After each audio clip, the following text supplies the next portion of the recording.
로 수술을 하신 적도 있으신가요?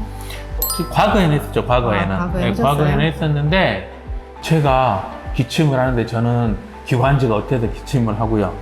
제가 폐렴이하고, 저는 바이러스성 폐렴이가 바이러스 약 주세요. 이렇게 하진 않잖아요. 그렇죠. 그러니까 사실 성형외과도 마찬가지예요. 그래서 제일 중요한 건 뭐냐면, 내가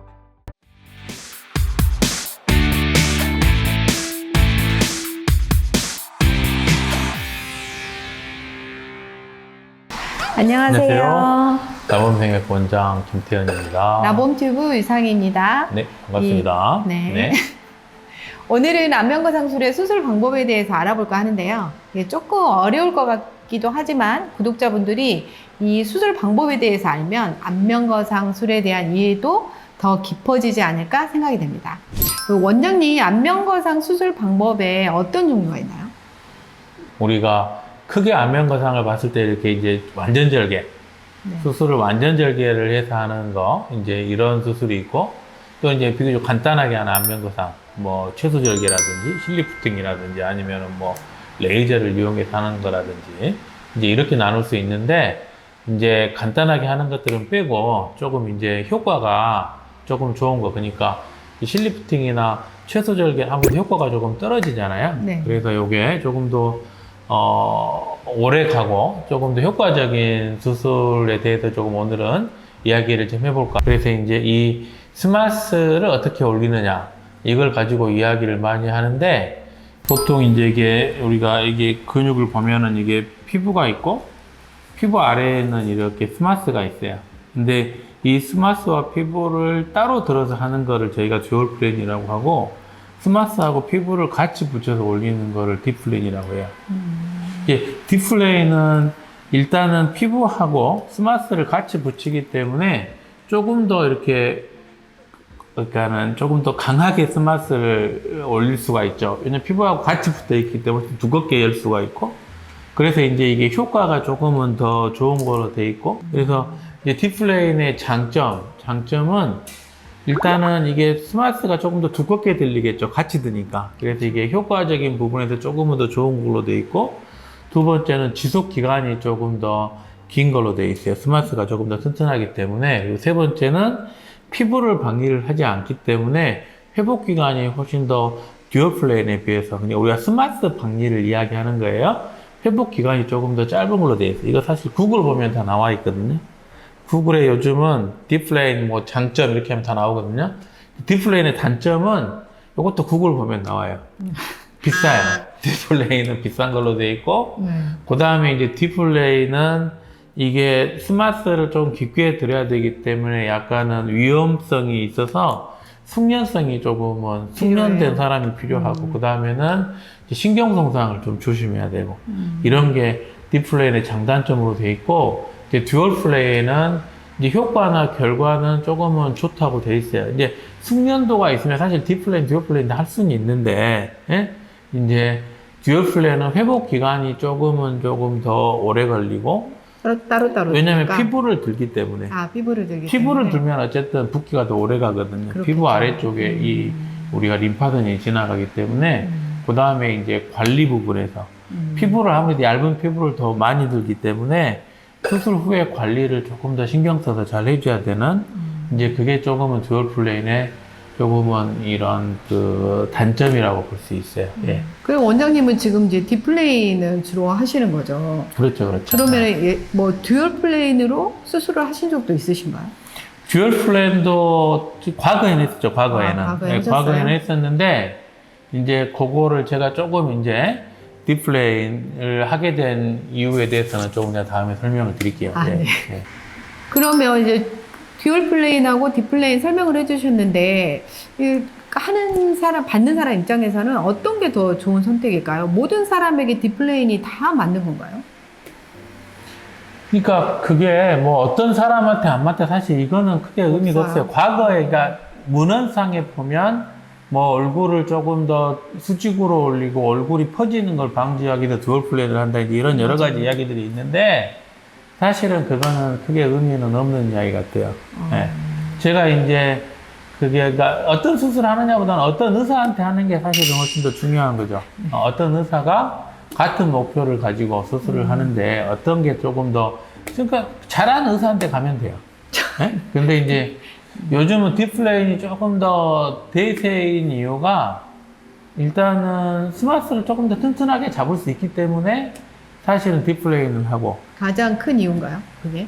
그러니까 피부만 따로 들었을 때 얇은 피부를 많이 들게 되면 피부가 이제 피가 잘 못 가면 울퉁불퉁해질 수도 있고 피부에 어떤 혈행 때문에 문제가 될 수도 있고 그다음에 회복 속도나 이런 것들이 바르기 때문에. 그런데 사실 저는 그거보다는 네. 제가 딥플레인을 하는 이유는 이게 이제 딥플레인하고 피부를 같이 드는 건데 스마스는 앞쪽으로 가면 갈수록 얇아지거든요.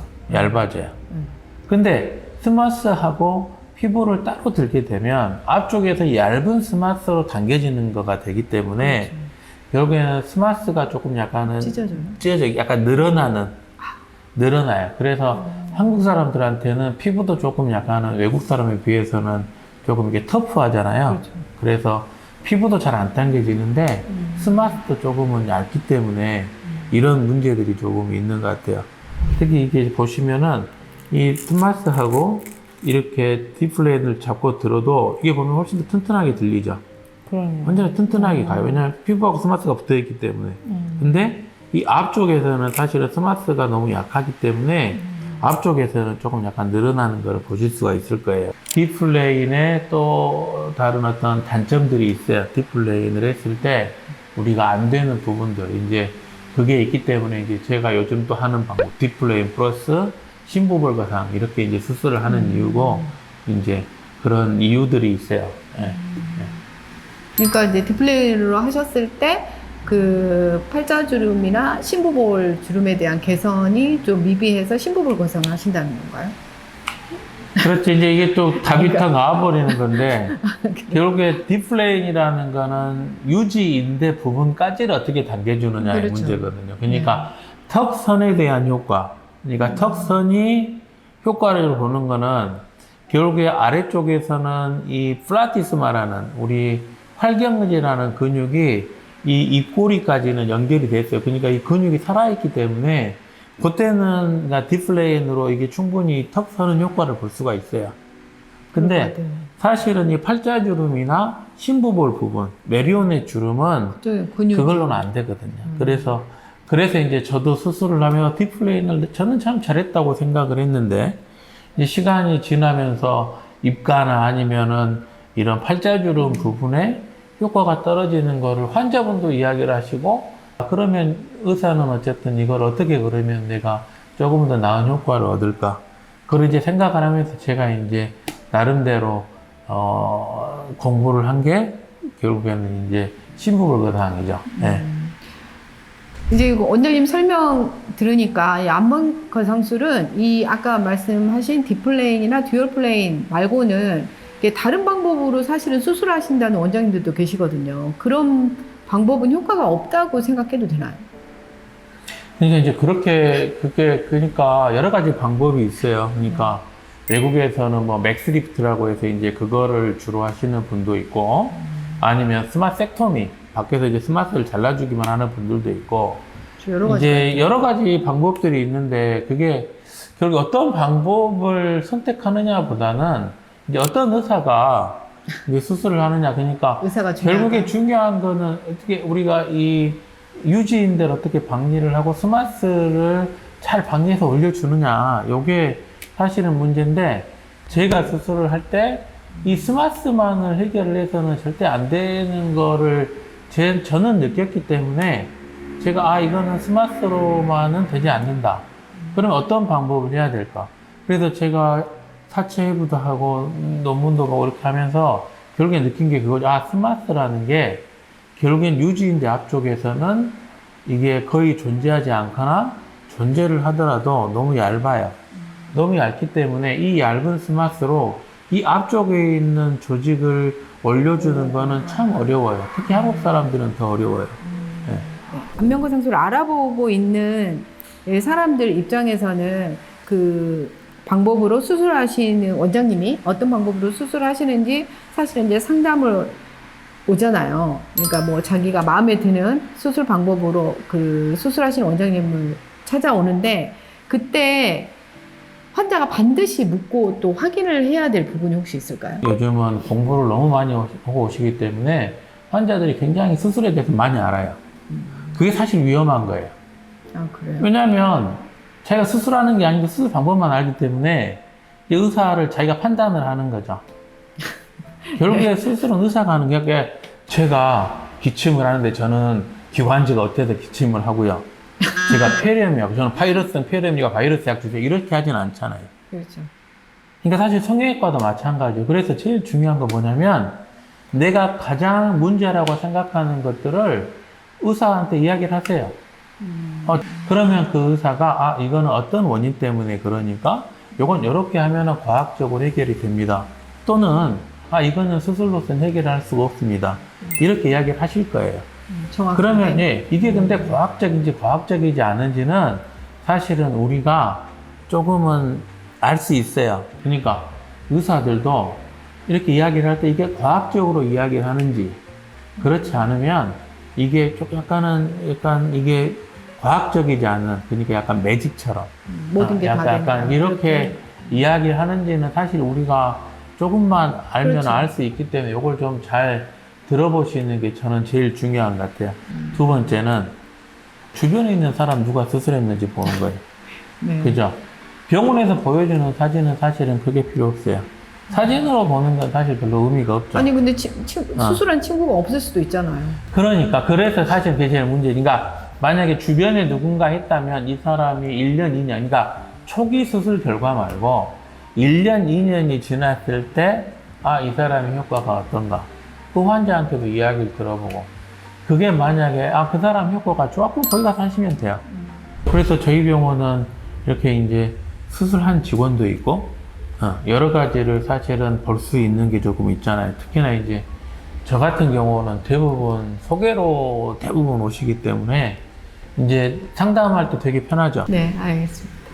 그리고 이제 이거는 개인적으로 좀 궁금한 건데 아까 원장님께서 이 입가 쪽으로 갈수록 스마스가 얇다고 하셨잖아요. 근데 이제 딥플레인으로 하더라도 이게 뭐 여러 가지 이유로 그 스마스가 찢어지는 경우도 있을 것 같은데 제 생각에 네. 그럴 때는 어떻게 하시나요?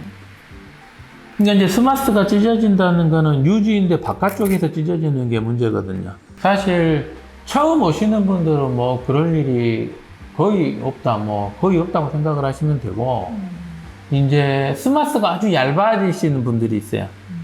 다큐스코프나 지방흡입이나 또는 여러 가지 어떤 시술들, 또 수술, 이런 것들을 해서 스마스가 아주 얇아지고 되게 떡져 있는 경우가 있어요. 그러니까 스마스 자체가 흉이 생기는 건 상관이 없는데 이 스마스가 이게 상처를 받으면서 위쪽과 아래쪽, 특히 이제 아래쪽 이게 이제 우리가 글라이딩 플레인이라고 하는데 이 약간 아래쪽에 있는 살들하고 너무 이렇게 달라붙어 있는 경우 그러면은 이렇게 찢어지는 경우도 있어요.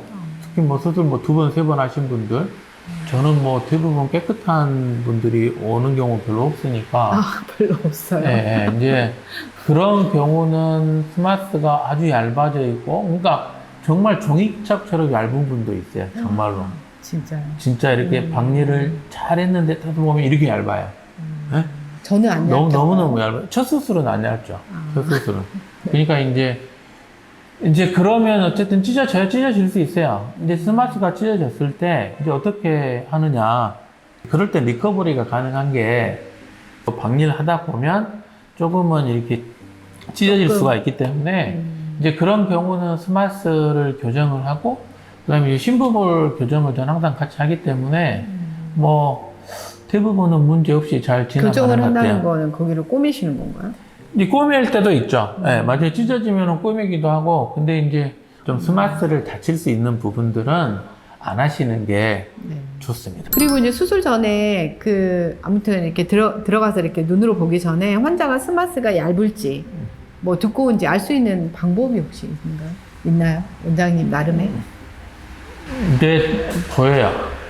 눈으로요? 그러니까 피부를 만져보면 피부 아래 스마스가 얼마만큼 얇아져 있는지가 사실은 보여요. 오래 하다 보면 이거는 좀 스마스가 얇아져 있구나. 이제 이럴 때는 꼼꼼하게 히스토리 테이킹이라고 하는데 과거에 이제 어떤 수술을 하셨는지 우리가 이제 조금은 상담을 해보죠. 사실 효과가 제일 떨어지는 경우는 이물질 주사예요, 이물질 주사.